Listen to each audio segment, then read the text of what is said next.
jadilah guru dan jadilah teman untuk murid-murid kita.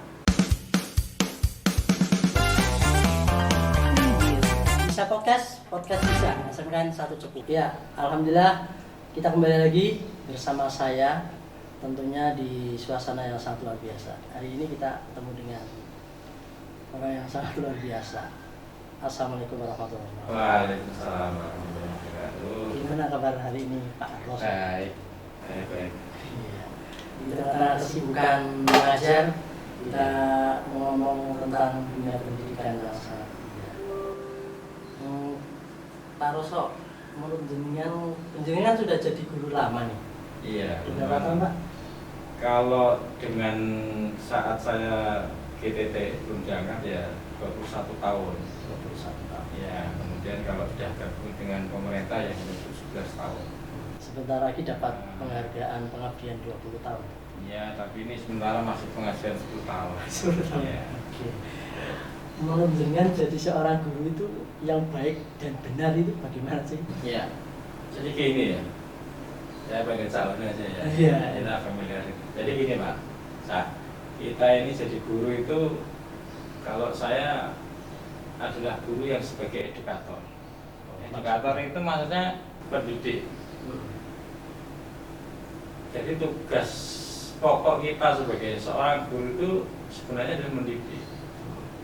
Kenapa kok mendidik? Karena mendidik inilah yang sebenarnya merubah karakter anak-anak. Kalau mengajar itu kan yang kedua. Jadi anak-anak itu kita rubah dulu mindsetnya, karakternya kita rubah dulu. Jadi guru-guru itu mestinya kalau di dalam mengajar di dalam kelas itu mestinya tidak sepenuhnya, kalau dengan ngajar misalkan matematika full 2 jam matematika, terus bukan itu. Jadi harusnya guru itu juga harus mengambil waktu untuk mengisi hal-hal yang bersifat karakter, memberi teladan-teladan, cerita-cerita yang inspiratif gitu. Karena apa? Saya sendiri ketika jadi siswa dulu, ketika masih sekolah baik di SD maupun sampai SMA ya, itu yang saya betul-betul masih menginspirasi saya itu guru-guru saya. Ketika saya SMP itu guru saya sering bercerita hal-hal yang biar anak-anak itu nanti maju. Itu dulu guru PPKN saya selalu memberi motivasi saat mengajar di dalam kelas itu. Itu adalah nilai yang sangat positif untuk menggerakkan anak untuk bangkit. Ya kalau anak-anak itu dia bangkit, semangatnya tinggi, sehingga kan berusaha untuk belajar Pak. Iya. Tapi ketika anak-anak itu sudah di dalam kelas itu sudah jenuh, malas, gurunya bahkan maaf kilat, galak ya. Jadi muridnya roh wis gak seneng muridnya. Jadi mana mungkin anak itu bisa berubah sehingga positif negatif iya tidak. Jadi itu anak-anak itu perlu diberi edukasi dengan cerita-cerita yang sangat inspiratif sehingga anak-anak itu akan bangkit dengan wah saya harus bisa begini, saya harus itu. Jadi sehingga nanti proses mengajar kita itu menjadi lancar karena anak sudah menjadi apa dengan motivasi yang kuat untuk berubah gitu kan. Jadi bukankah itu kalau nggak salah di kurikulum yang baru pendidikan karakter itu sudah dimasukkan di setiap pelajaran? Iya, tapi prakteknya kan maaf banyak tertulis di dalam RPP. Siswa mengamati dengan jujur. Hanya nambahin saja kata-kata jujur dalam RPP. Tapi prakteknya bagaimana anak-anak itu jujur gitu. Jujur itu gimana? Dia bisa mencontohkan apa kepada anak-anak? Gitu lah. Nah, seperti itu. Jadi kalau kita itu sekarang ini kalau saya menilai masih sebatas hanya karakter itu hanya tertulis di dalam RPP itu saja. Belum teraplikasi di dalam pembelajaran. Aplikasi untuk jujur caranya gimana sih? Anak-anak atau mungkin gini, yang mempengaruhi adalah karena saya 1,5 jam itu harus menyampaikan materi bla bla bla bla. Mungkin apakah itu secara umum? Jadi sebenarnya ketika materi itu mau disampaikan semua tetapi anak-anak ini masih belum bisa meluangkan hatinya dengan ikhlas, dengan apa ya Pak ya, bahwa saya itu ya intinya kesadaran dia lah untuk menerima ilmu pengetahuan itu insya Allah diberi jam berapapun ya. Tapi ketika anak-anak sudah punya motivasi yang tinggi karena guru-guru yang selalu memberi motivasi, memberi teladan-teladan yang baik, Nah, anak-anak itu berapapun jam yang dia berikan untuk pelajaran dia, insya Allah dia akan semangat karena dia sudah punya orientasi saya ini kan ke sana. Manakala anak-anak itu sudah tidak punya orientasi tujuan yang jelas, saya itu harus bagaimana, saya itu harus kemana itu, maka anak-anak itu cenderung ya saya naik, pokoknya sementing lebu, pokoknya saya masuk pulang itu aja rutinitas yang sebenarnya kebanyakan siswa seperti itu. Kalau Pak Roso sendiri harus berapa menit sih untuk memberikan motivasi dan sebagainya? Kalau saya Pak, saya itu biasanya integrated Pak. Jadi misalkan saya itu ngajar gitu, katakanlah tentang daily activity, aktivitas bahasa Inggris ya? bahasa Inggris gitu. Saya pasti berusaha untuk menanya what time di sore kita misalnya. Ada anak yang jawab at 5, at 6 o'clock. Kemudian yang at 6 o'clock ini saya tanya, how about your subuh prayer? Iya, sholat subuhmu kalau orang Muslim begitu. Iya. Nah, ayo tolonglah sholat subuhnya. Terus kemudian ketika saya menyampaikan sesuatu, misalkan anak-anak sudah mengerjakan PR, have you done your homework misalkan? Sudah. Kira nyontoh atau tidak, itu saya butuh anak-anak kejujuran. Iya. Karena kejujuran itu akan menambah amal baik Anda dan mengampuni dosa-dosa Anda. Maka tolong jujur, yang siapa yang tadi yang ngerjakan dengan sendiri, siapa yang minta temannya, tidak apa-apa. Semua kejujuran kamu akan saya nilai secara pribadi. Jadi ternyata mestinya setiap guru, setiap mata pelajaran karakternya ini harus mengikuti. Iya, jadi integrated Pak. Ya, jadi tidak terus waktu khusus tidak. Jadi misalkan saya ngajar tentang apa ya, katakanlah tentang personal plan, rencana seseorang.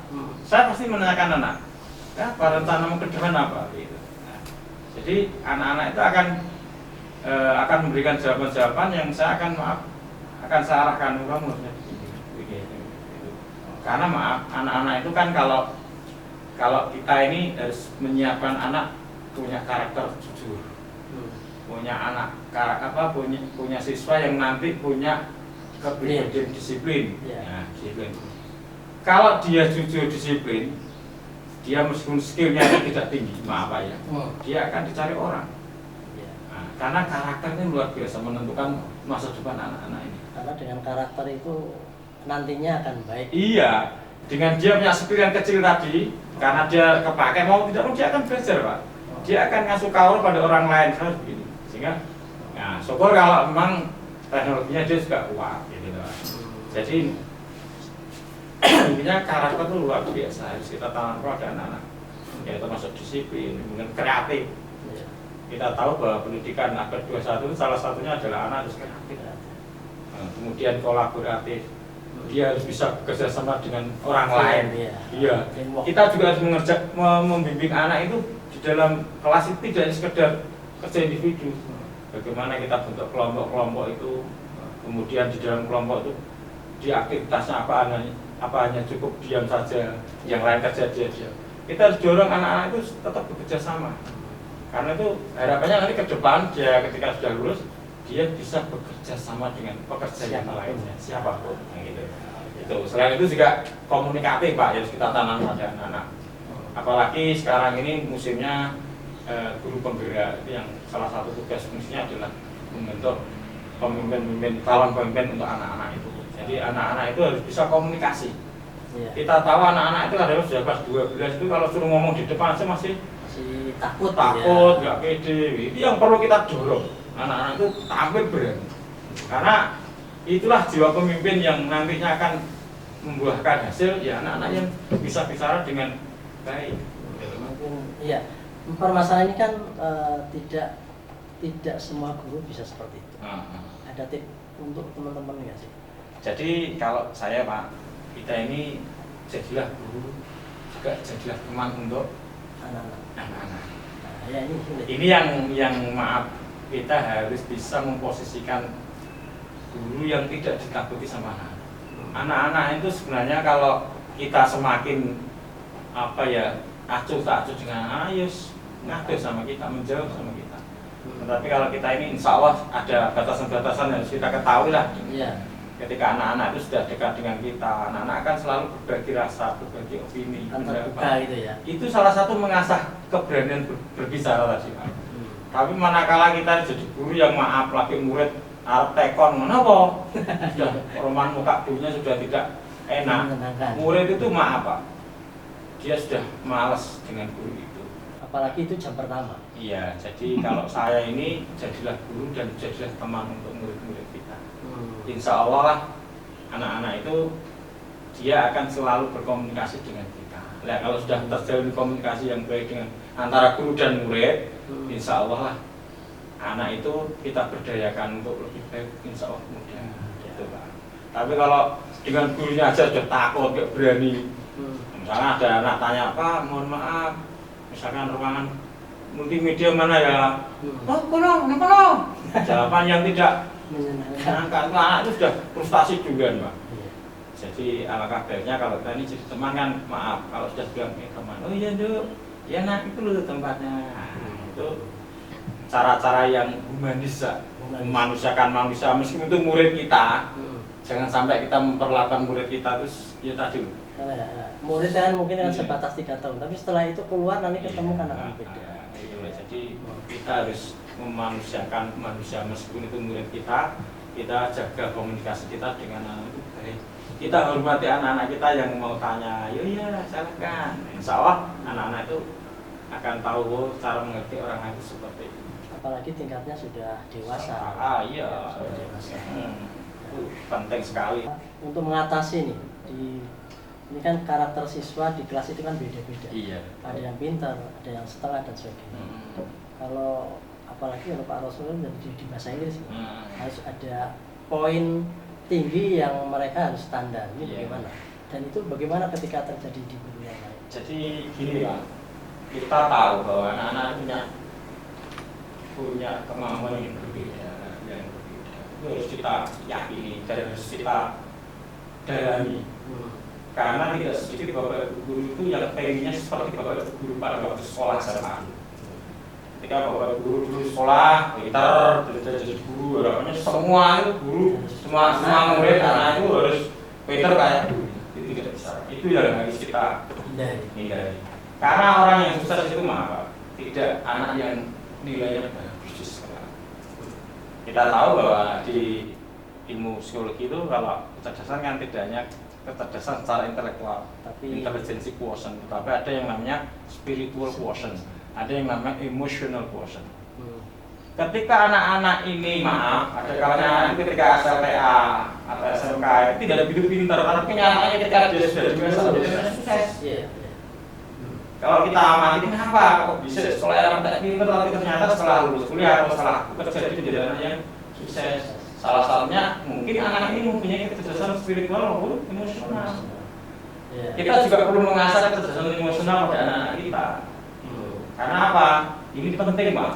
Ketika kita nanti anak-anak ini keluar dari sekolah menjadi bekerja, dia mempunyai emosional yang stabil, tenang, tidak emosional, tidak busa-busu. Itu akan menjadi karakter hati yang luar biasa. Kalau yang semacam ini, apakah ketika Pak Roso di pendidikan guru dulu, kuliah keguruan mungkin ya, itu diajarkan nggak? Kalau itu kan di materi pedagogi Pak. Oh, iya. Jadi kalau Bapak guru kalau betul-betul dulu mendalami ilmu pedagogi, memang betul disiapkan bahwa Bapak guru nanti ketika menghadapi murid itu harus betul-betul iya, harus betul-betul menjadi teladan, tidak seenaknya saja. Nah, itu yang ketika kuliah memang Bapak guru rata-rata dikali dengan bagaimana mengelola siswa. Nah, itu pasti diajari. Prosentasenya berapa? Ya 25%, 75%. 25% pedagogi, 75% adalah materi jurusan. Sebenarnya lumayan besar ya. Iya. Cuma kan kalau sekarang kan diganti dengan pendidikan profesi guru itu Pak. Kalau sekarang tidak. Terus apa tadi? Ketika karakter anak itu tadi ya, setelah dikelompokkan, dikelompokkan kan. Terus bagaimana ketika kalau Pak Roso boleh berbagi pengalaman, ketika anak itu di bawah standar, dia minder dan sebagainya. Nah, gini Pak, yang menjadi titik poin saya itu kan proses pembentukan atau penyusunan KKM, kriteria keputusan minimal itu kan harusnya kan dihitung dengan benar Pak. Jadi dasar intiknya kompleksitas hukum. Kalau kita itu kan kesalahannya apa ya? Langsung ditentukan KKM jadi kelas 10, 10, kelas 2 atau kelas 11, 1, 7, 2 itu kan sebenarnya dari kesalahan proses penyusunan. Bukan seperti itu Mas? Tidak, itu nilainya SMP dilihat, kemudian dari hukum sekolah ketika anak-anak pelajar bahasa Inggris dari hukumnya apa saja dicek di proses Pak semuanya. Sehingga apa itu kadang-kadang sering ketika ulangan harian maupun semesteran itu tidak tuntas. Karena memang dasarnya tadi itu bukan karena intake kompleksitas jadi itu. Sehingga kalau Bapak Ibu guru itu memahami betul kemampuan anak, maka sebenarnya tidak sepantasnya KKM seperti itu. Itu yang pertama. Maka itu harusnya diperbaiki. Tapi ya itu karena asisten pendidikan yang mungkin mengendaki seperti itu. Tapi ketika memang harus ditetapkan dengan nilai yang tinggi tadi, anak-anak itu tidak bisa mencapai ketuntasan. Katakanlah seorang guru itu tahu betul kemampuan anak itu, sehingga sudah dalam arti anak-anak itu gurunya harus memberikan pengayaan lagi. Gurunya harus betul-betul memberikan waktu pada anak-anak yang mempunyai kemampuan yang rendah tadi. Nah, saya kira itu ya harus tidak bosan, harus semangat. Nah, itu harus sadar. Tugas guru itu tidak hanya mengajar anak, tetapi mengajar anak yang dulu dia paham. Nah, itu yang harus dipahamkan oleh Bapak Ibu guru bahwa kita ini mengajar itu tidak harus semuanya harus pandai. Iya. Kalau ini ada anak yang prestasi juga, ketika lulus dia jadi hafal, jadi orang besar dan sebagainya. Sebagai guru Pak Roso merasa berhasil nggak sih? Jadi kalau saya ini gini Pak, intinya anak sukses itu tidak hanya dunia dasar tapi dunia. Maksud saya begini, ketika dia jadi pejabat, kemudian dia juga pintar bedanya dan sebagainya, itu adalah anak-anaknya yang sukses. Jadi tentu semua guru akan merasa bangga ketika melihat anak-anaknya itu sukses, yang pasti. Dan yang terpenting adalah kesuksesan dia itu juga bermanfaat untuk lingkungan, juga untuk sekolah, dan dia bisa mengeluarkan pengalaman atau kiat-kiatnya dia sukses itu. Itulah. Terus kita sebagai pendidik tetap bangga. Agak sekali. Tapi bukan berarti sombong, wah itu hasil saya gitu ya. Oh enggak, jangan, itu prosesnya guru-guru semua. Jadi itu harus diakui. Kita mengakui bahwa dia sukses, kita juga ikut berperan. Kita hanya cukup senang aja Pak, tidak perlu membanggakan bodoh saja tidak. Jadi itu kalau menurut saya kita hanya bisa mengantar itu. Setelah diantar dia masuk terserah mau ngapain. Berkembang sendirilah. Kadang-kadang ada itu.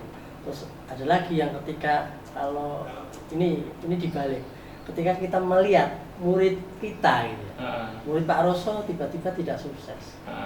Apa yang? Kalau saya Pak, insya Allah saya tetap berbaik sangka pada anak-anak ini, karena kita tahu bahwa sebenarnya bisa jadi orang-orang ini adalah orang yang kesuksesannya tertunda. Nah itu loh Pak.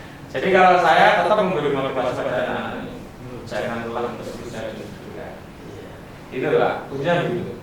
Karena kalau kita ini kemudian acuh sama anak yang tidak sukses ini tadi Pak, kasihan anak ini Pak. Kita tetap memberi dia motivasi. Pokoknya menggariskan mereka agar mereka mau bangkit. Nah, ketika ada usaha pada dasarnya. Nah itu Pak. Jadi tetap harus berbaik sangka. Tetap bisa jadi orang yang sukses tadi Pak, bisa jatuh Pak.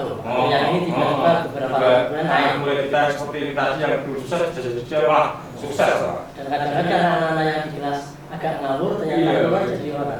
Kadang-kadang teman-teman yang pintar-pintar malah Pak susah cari kerja sing ning kelas biasane rapate tenanan dilalah cara kerjanya yang butuh makan. Jadi ternyata Ya, jadi itulah roda hidup Pak. Maka tetap kalau saya ketemu siapapun anak yang sukses saya bangga. Semoga tetap sukses. Yang anak belum sukses juga saya motivasi. Ya saya doakan mereka juga bisa ada di roda yang atas. Setidaknya coba terus. nah ini profesi guru, katakanlah suatu ketika kita meninggalkan jam, padahal kita penting untuk ketemu dengan anak. Kalau Pak Rosto sendiri gitu, Maksudnya kosong bagaimana Pak? ya, misalnya Ada jam ngajar. jam aja tapi kosong atau Tidak diisi. tidak diisi dan sebagainya. Itu Pak. Kalau tidak ada udur, tidak ada sesuatu yang mengajar untuk mengajar, media mengajar, itu bisa besar Pak. Jadi kalau saya itu kita ini dimanapun berada selalu diawasi oleh yang menciptakan kita. Jadi kalau ada tugas mengajar kita tidak gunakan gaji kita yang kita makan ini, masya Allah. Ada tangannya ya. Ada tangannya Pak. Ini yang kasihan kalau kita berikan anak-anak kita. Akhirnya jadi Nah, ya, jadi itu harus dipikirkan itu Pak. Jadi pendapatan kita, gaji kita ini hal atau tidak kita makan itu Pak. Gaji pun bisa haram karena kita tidak sebenarnya mengajar. bukan karena kita, tapi karena kita sering tidak mengajar, tidak masuk kelas, kita akan dapat gaji utuh. Itu justru malah menakutkan. Mungkin menit-menit terakhir Pak. Iya. Mungkin pesan buat anak-anak atau teman-teman guru secara umum. Siapapun yang menonton podcast kita. Silakan. Jadi pesan saya untuk anak ya, Iya.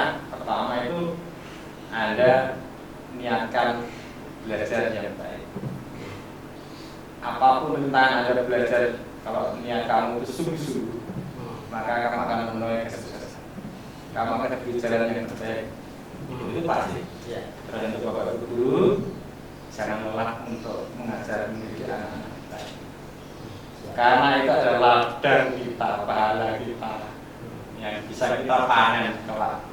Maka tetap semangat untuk mengajar dan jangan sampai sering meninggalkan kelas. Untuk tidak mengajar dengan alasan yang tidak rasional, maksudnya tidak karena alasan bukan lah. Itu harus dilakukan saja dengan. Oke, terima kasih Pak Roso. Mudah-mudahan bermanfaat dan saya yakin obrolan kita bermanfaat sekali karena ada sesuatu inti. Dan tetap semangat, bisa podcast bisa. Tunggu saya selanjutnya. Assalamualaikum warahmatullahi wabarakatuh. Waalaikumsalam warahmatullahi wabarakatuh. Bisa podcast bisa. Asalkan satu cukup.